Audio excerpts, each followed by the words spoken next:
Toi qui suis mes vidéos avec la plus grande assiduité, prépare-toi car ton petit cœur de cinéphile va saigner quand tu vas entendre les films nommés dans cette vidéo.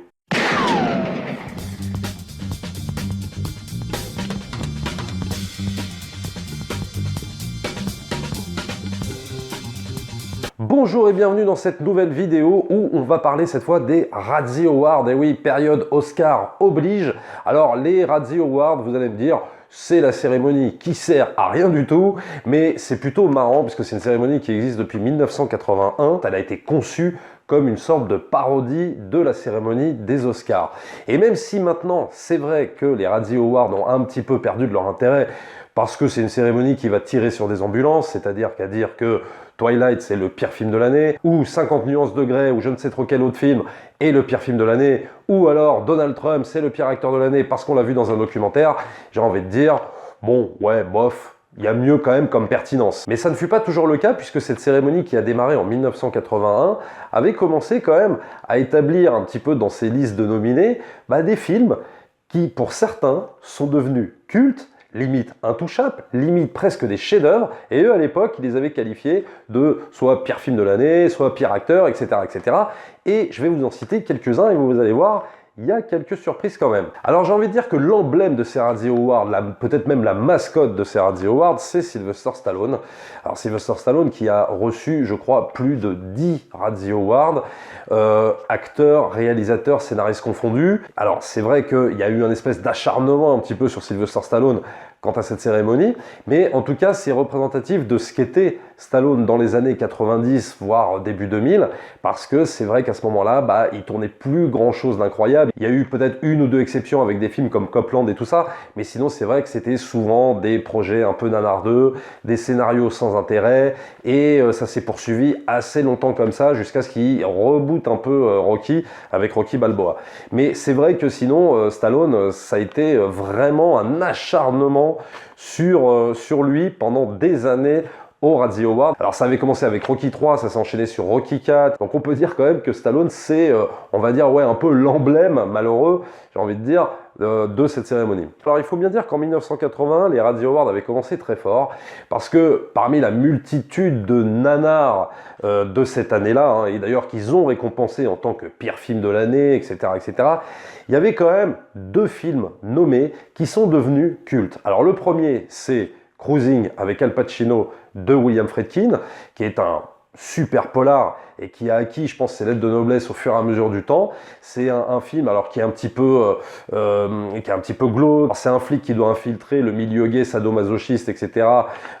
Suite à un meurtre. Bon, alors il y a tout un truc autour de ça.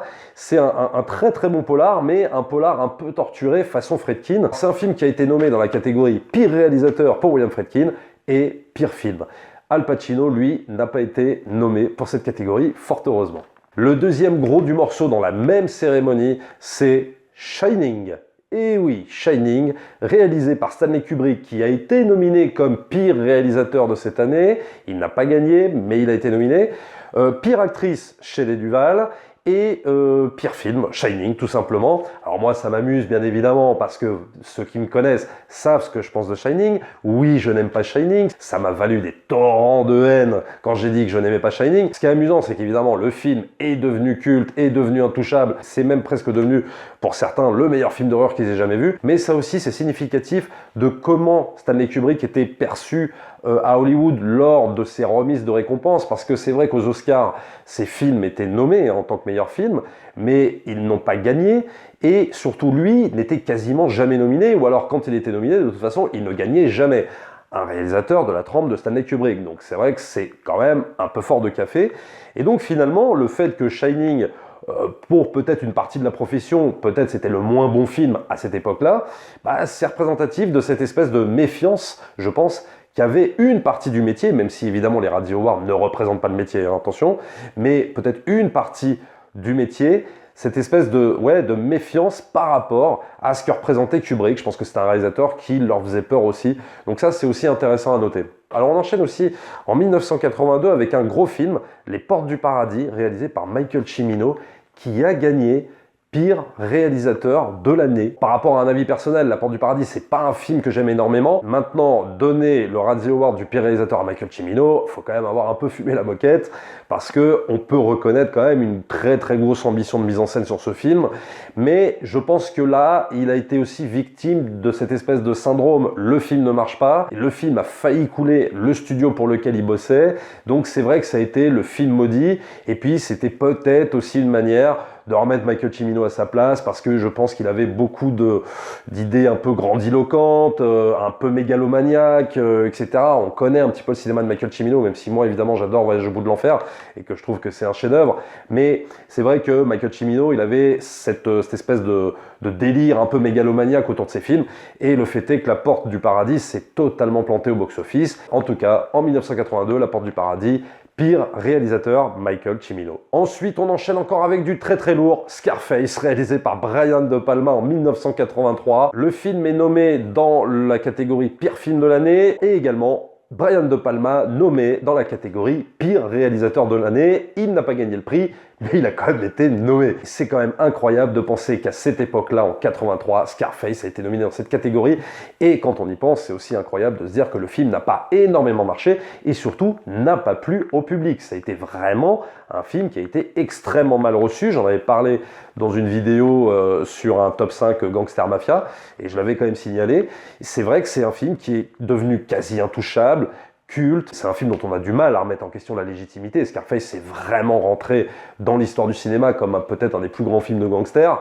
Et à l'époque, quand même, c'était extrêmement mal vu et c'était un film plutôt conspué, quoi. Et puisqu'on est avec Brian De Palma, autant continuer là-dessus. Brian De Palma, il n'a jamais trop été aimé de cette cérémonie, et peut-être même des Oscars, hein, puisqu'il avait été nommé pire réalisateur pour un film que j'adore, Pulsion, qui regroupait, c'était une sorte de pot pourri, en fait, un peu de psychose et de sueur froide, et qui est un film vraiment pour moi super efficace, mais il avait été nommé pire réal de l'année aussi. Il a été aussi nommé pire réalisateur pour le film Body Double, un film qui ressemble un petit peu à Fenêtre sur cour, et également je crois pour Le Bûcher des Vanités, donc Brian De Palma, maintenant qui est aussi considéré comme un des plus grands réalisateurs du film à suspense, bah, c'est vrai qu'il était très très mal considéré à l'époque. Ensuite également une petite surprise, 1985, L'Année du Dragon, toujours par le même Michael Cimino. Encore un film conspué. Je doute que le film ait marché à l'époque. Maintenant, c'est quand même, il a acquis une espèce de d'aura un petit peu semi-culte, L'Année du Dragon. Cette espèce de polar un peu crasseux avec Mickey Rourke qui était quand même assez efficace. Mais le film, je pense, a été très très mal reçu à l'époque et n'a pas forcément eu peut-être le succès qu'il aurait dû avoir. Et en tout cas, il a été nommé comme pire film de l'année en 85. Alors ensuite, on enchaîne avec Prince. Et ouais, pire acteur dans Under the Cherry Moon, film qu'il avait réalisé, film en noir et blanc, et il faut dire que Prince, c'est quand même pas un grand acteur. Donc à la limite, là je dirais, c'est quasiment mérité. Par contre, pire chanson, je suis pas certain, et pourtant il était nominé pire chanson de l'année avec une chanson extraite de son album qui est vraiment sublime, l'album Parade Under the Cherry Moon. Et là, j'ai pas trop compris la nomination. En tout cas, les Razzie Awards l'ont reçu de cette façon-là. Alors ensuite, Basic Instinct. Pire acteur nommé, Michael Douglas.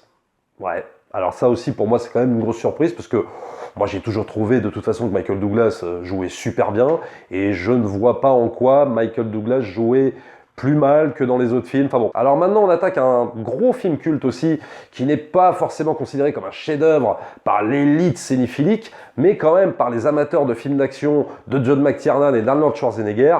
Bah, il se pose là, Last Action Hero, avec le même Arnold Schwarzenegger, qui à l'époque avait été extrêmement mal reçu par les journalistes, qui avait fait presque un four aux États-Unis, et qui peut-être là signait un petit peu le début de la fin de la carrière de Schwarzenegger. Il a été nommé en tant que pire film, et surtout, là c'est un peu fort de café, pire scénario. Pour moi, c'est certainement un des meilleurs scénarios de Shane Black. Bah, à l'époque, ce scénario, bah, il n'était pas super bien vu. Et voilà, donc ça lui a valu ces deux nominations en fait au Razzie Award. On peut traduire peut-être par son échec commercial, parce que c'est vrai qu'aux États-Unis, ça fonctionne beaucoup comme ça. Plus le film bide, moins il a de chances de se retrouver aux Oscars, et plus il a de chances de se retrouver dans ce genre de cérémonie. Mais en même temps, il me semble bien que dans la cérémonie des Razzie Awards, ils ont récompensé pire film de l'année, Independence Day à l'époque, alors que le film avait fait un carton. Mais là, dans le cas de Last Action Hero, c'est vrai que c'est très étrange, surtout maintenant, vu le culte autour de ce film qu'il y a, il est quasi intouchable ce film. Et à juste titre, parce qu'à mon avis, c'est sûrement un des meilleurs, je dis bien un des meilleurs, avec Schwarzenegger. Alors il y a eu également dans ces années-là Proposition indécente, qui a été nommé en tant que pire film, alors que moi c'est un film que j'aime bien, que je trouve plutôt bien écrit. Alors oui, c'est un peu mélo, c'est un peu les violons, mais j'ai toujours trouvé que le scénario était assez efficace. Et je terminerai donc sur un film qui pour moi est peut-être un plaisir coupable, je sais pas, c'est un film qui a bidé aux États-Unis quand il est sorti, film avec Kevin Costner, un gros western de 3 heures, Wyatt Earp, qui au Razzie Award a été nommé en tant que pire film. Je crois qu'il ne l'a pas gagné, mais en tout cas, il a été nominé. Je pense que là, on était dans la phase descendante de la carrière de Kevin Costner. Je crois qu'il n'arrivait plus à relever la tête après le beat de Waterworld, qui avait été aussi nominé au Razzie Award. Est-ce que maintenant, il a réussi à atteindre un petit statut de film, pas intouchable, mais au moins culte? J'en sais toujours rien, mais en tout cas pour les fans de western, si vous ne l'avez pas vu, moi je vous recommande chaudement ce film quand même. Je ne vous cite pas les films d'après parce que j'ai regardé un petit peu la liste et il me semble que c'est quand même beaucoup moins intéressant. Ce que je disais au début de la vidéo, c'est-à-dire qu'après pour moi c'est plus de l'enfonçage de porte, plus on tire sur des ambulances qu'autre chose. C'est-à-dire que voilà, on va désigner, je sais pas, Independence Day. Bon, alors que Independence Day c'est sympa, mais bon voilà, il était considéré comme un très mauvais film à l'époque, je m'en souviens encore. Donc on va citer Twilight, on va mettre, je sais pas moi, 50 nuances de gris, etc., etc. Et franchement, je trouve ça moins intéressant parce que finalement les résultats de ces nominations sont moins intéressantes, elles sont moins surprenantes. Là, j'ai essayé de vous citer quand même quelques films, maintenant quasi intouchables, avec des réalisateurs devenus archi-cultes et archi-respectés. Abonnez-vous à la chaîne, likez, partagez, les pouces bleus comme d'habitude. Si vous avez aimé la vidéo, n'hésitez pas aussi à dire dans les commentaires ce que vous pensez de cette petite liste de films. N'hésitez pas aussi à vous rendre sur le lien YouTube dans la description de la vidéo, ça fait toujours des petits revenus sur la chaîne et pour vous, c'est totalement gratuit. Nous, on se retrouve très très vite pour une prochaine vidéo. Ciao!